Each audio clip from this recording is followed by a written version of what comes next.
लोग हैं। दादी हैं, दादी अच्छी हैं, बहुत प्यार करती है मेरे को, बट वो मेरे चाचा वालों के साथ रहती है, चाची और उनके बच्चों के साथ, क्योंकि चाचा की भी डेथ हो गई थी। तो मेरी मम्मी की भी डेथ हो गई है। पापा है मेरे, पापा से मैं रोज़ बात करती हूँ, बहुत प्यार करते हैं मुझसे, बहुत फ्रैंक है, सिर्फ वो मेरे लिए ही हर चीज़ करते हैं। और मेरे दो भाई हैं, एक यहीं दिल्ली में ही रहता है और एक बाहर जयपुर में रहता है, जॉब करता है। बड़ा है मुझसे, एक छोटा है, मैं बीच में हूँ, और एक सिंगल गर्ल हूँ मैं अपने घर में, एक। और मतलब बेबी गर्ल चाइल्ड मैं ही हूँ सिर्फ अपने घर में, बहुत लाडली भी हूँ सबके लिए, सब बहुत प्यार भी करते हैं। ये है, अभी शादी नहीं हुई है बड़े वाले भाई की, मेरी हुई है सबसे पहले, कोई जल्दी नहीं हुई है मेरी, मेरे को अच्छा था, मेरे से पूछा था तब हुई। हाँ, तो मेरी नंद का फ़ोन आ गया था, कहाँ हो भाभी करके, तो मैं कह दी मेरी मम्मी की डेथ हो गई थी, मतलब ये हुआ था, मम्मी छत पे गिर गई थी टंकी साफ़ करते हुए पीछे, और फिर वो उठी, उनके पैर हाथ छिले हुए थे, तो उस टाइम घर पर उन्होंने मेरे भाइयों को बोला था कि टंकी साफ़ कर दो, मगर उनमें से किसी ने नहीं करी, कि मम्मी अभी थोड़ी देर में कर देंगे, जैसे सबके घर में नॉर्मली ये सब करते हैं।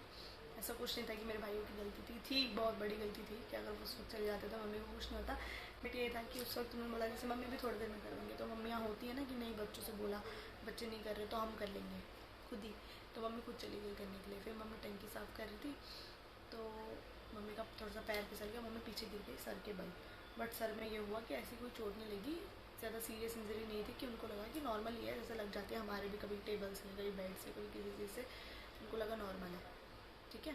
थोड़ी देर बाद वो उठ के नीचे आ गए, उनके हाथ पैर छिले गए थे, जीप कट गई थी, पूरी नहीं, तो मम्मी नीचे आ गई, जीप कट गई थी उनकी, यहाँ पे पूरी जीप नहीं कट गई थी, एक कट लग गया था अंदर, उससे ब्लीडिंग हो रही थी बहुत ज़्यादा। मैं ऑफिस से आई तो मैंने मम्मी से बोला मम्मी ये सब क्या हो गया, मतलब कैसे लग गई हाथ पैर में चोट। मेरे बड़े भाई ने बताया कि मम्मी को चोट लग गई, मम्मी ने सर का किसी को बताया कि मेरे सर पे भी चोट लगी है। मैं आई, मैंने मम्मी के थोड़े से पैरों में ऐसी नॉर्मल जो दवाई होती है बिटाडीन वगैरह वो लगा दी, तो मम्मी ने फिर मतलब बताया कि क्या बोलते हैं, मैं ऐसा ऐसा था, टंकी साफ़ करने गई थी, इनको बोला, लोग गए नहीं थे, तो मैंने कहा कोई बात नहीं, बाद में हो जाती। मम्मी ने कहा नहीं, फिर मम्मी ने बोला मेरी जीभ से ब्लड आ रहा है, मैंने कहा चलो डॉक्टर के पास चलते हैं। मम्मियाँ होती हैं नहीं जाती डॉक्टर के पास ज़्यादा, है ना, कि नहीं ठीक हो जाएगा, ये है वो है, गुस्सा आ रहा था बहुत ज़्यादा मम्मी को, नहीं गई मम्मी।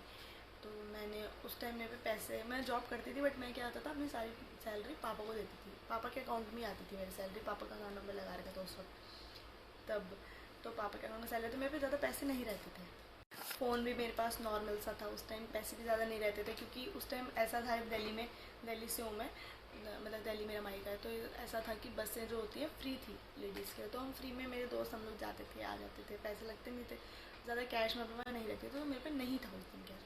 फिर मैं केमिस्ट की दुकान पे गई, मेरे पे सिर्फ 15 रुपये थे, 20 रुपये थे, मैं 15 रुपये लेके गई, मतलब 20 रुपये लेके गई, तो पता मैंने बोला ऐसे ब्लड आ रहा है, ब्लड रोकने की गोली दे दो, तो उन्होंने गोली दी, 15 रुपये की गोली आई थी, मम्मी ने खाई, बट और जब हम गए तो मम्मी के चक्कर से सान लगे, तो हम हॉस्पिटल गए डॉक्टर के पास, डॉक्टर ने एक इंजेक्शन लगा दिया ब्लड रोकने का, मम्मी को लगा ब्लड बह रहा है इसलिए चक्कर आ रहे होंगे, तो डॉक्टर ने इंजेक्शन लगा दिया, इंजेक्शन से भी ब्लड नहीं रुका, फिर हम घर आए दोबारा, फिर ब्लड रुकने का इंजेक्शन दिया, नहीं हुआ कुछ भी। रात को हम लोग नीचे सोए थे, तो मम्मी ने मेरे को बोला मन्नू मेरे ना सर में दर्द हो रहा है, तो मैं मम्मी का सर दबाने लग गई, तो फिर मम्मी ने बोला कि मेरे को तो तू सो जा, तेरे को कल ऑफिस जाना है। तो फिर हमारे पापा तो घर पे थे नहीं, तो हमारे घर के आगे एक अंकल थे, सामने उनका घर था, उनके पास कार थी, तो पापा मेरे बड़े वाले भाई ने उनको जगाया कि ऐसे ऐसे मम्मी को दिक्कत हो रही है, हॉस्पिटल चलना है। बड़े हॉस्पिटल गए मम्मी लोग, दिल्ली, मेरा बड़ा वाला भाई, चाची का बेटा, और मेरा मम्मी, मम्मी लोग वो हॉस्पिटल गए, तो वहाँ से फिर उन्होंने इंजेक्शन लगा के भेज दिया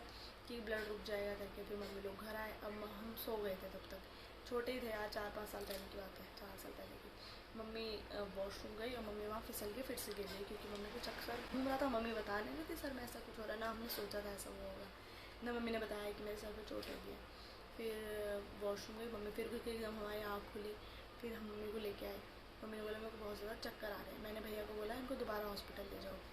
रात को फिर दोबारा से उन्हीं अंकल को बोला, मगर उनके घर गए तो पता चला कि उनके गांव से कोई आने वाला है आनंद विहार बस अड्डे पे, तो वो वहाँ गए हैं उनको लेने के लिए, मतलब जैसे वो मम्मी को छोड़ा घर पे, फिर वो उनको लेने चले गए, रात के 2:30 बज रहे थे। 2 बजे, तो उन्होंने बोला 2:30 बजे तक वो आ जाएंगे, उनकी वाइफ ने बोला। फिर वो 2:30 बजे आए, मम्मी को फिर लेके गए दोबारा से। तो मैंने मम्मी को बोला वहीं मौसी का घर है, यहाँ तो हम कोई ख्याल नहीं रख सकते, हम बड़े छोटे हैं इतने, तुम वहीं ले जाना कि मम्मी मौसी देख ले। अब डॉक्टर ने नींद का इंजेक्शन दे दिया मम्मी को फिर मौसी के घर छोड़ दिया, जब मतलब दवाई ववाई दे के मौसी के घर छोड़ दिया। मम्मी को मौसी ने मम्मी को हल्दी वाला दूध दिया, मम्मी सो गई क्योंकि इंजेक्शन लगा हुआ था। मम्मी सुबह उठी तो मम्मी को सारी वोमिटिंग हो गई। फिर मम्मी की ऐसी हालत हो गई कि उठ ही नहीं पाना। मेरे भैया लोग फिर उनको गोदी में उठा के रिक्शे वगैरह कैसे इतनी मुश्किल से, कोई कार वगैरह हमारे पास कुछ ऐसी थी नहीं, उठा के फिर उनको लेके गए हॉस्पिटल में पता चला उनका जो भी सर का होता है सिटी स्कैन वगैरह वो हुआ। तो ये सब भाई मेरा भाई मेरे को कॉल पे बता रहा था ऐसा हो रहा है। तो सिटी स्कैन हुआ तो पता चला कि मम्मी के सर में खून जम गया, प्लॉटिंग हो गई है बताया डॉक्टर ने। तो फिर उन्होंने बोला ऑपरेशन करना पड़ेगा। और मेरा भाई डर रहा, ऑपरेशन से पहले साइन होता है कि अगर कुछ भी हो गया तो हमारी जिम्मेदारी नहीं है। मेरे भाई ने बोला नहीं ऐसा नहीं कर सकता मैं। फिर इतने मौसी ने नानी मम्मी मामा लोगों को बुला लिया था, तो मामा ने बोला तुम करो, हमारी जिम्मेदारी है, कोई बात नहीं, साइन करवा दिए भाई से। फिर इतने पापा को भी हम बता चुके थे उससे पहले पापा ने को बताने के लिए मम्मी ने मना करा था जब मम्मी ठीक थी, होश में थी, मगर मैंने तब भी बाद में बता दिया था पापा को। तो पापा रात के 2:30 बजे तक आ गए थे। तो मम्मी के बाल सारे काट दिए थे ऑपरेशन के लिए, सर के ऑपरेशन के लिए। मगर एकदम क्या हुआ, मम्मी को फीवर चढ़ गया। अब फीवर रोकने के लिए इंजेक्शन दिए जा रहे। मम्मी की आंखों से आंसू निकले जा रहे, मम्मी सोई थी बट आंसू निकले जा रहे थे। फिर मैं रोंगटे खड़ी हो रही। फिर मम्मी को क्या करा, मम्मी ना वो खाती थी मम्मी के हार्ट का ऑपरेशन हो रखा था, तो मम्मी को एक गोली खानी होती थी रोज़ बार 5 mg की, जिससे मम्मी का ब्लड गाढ़ा।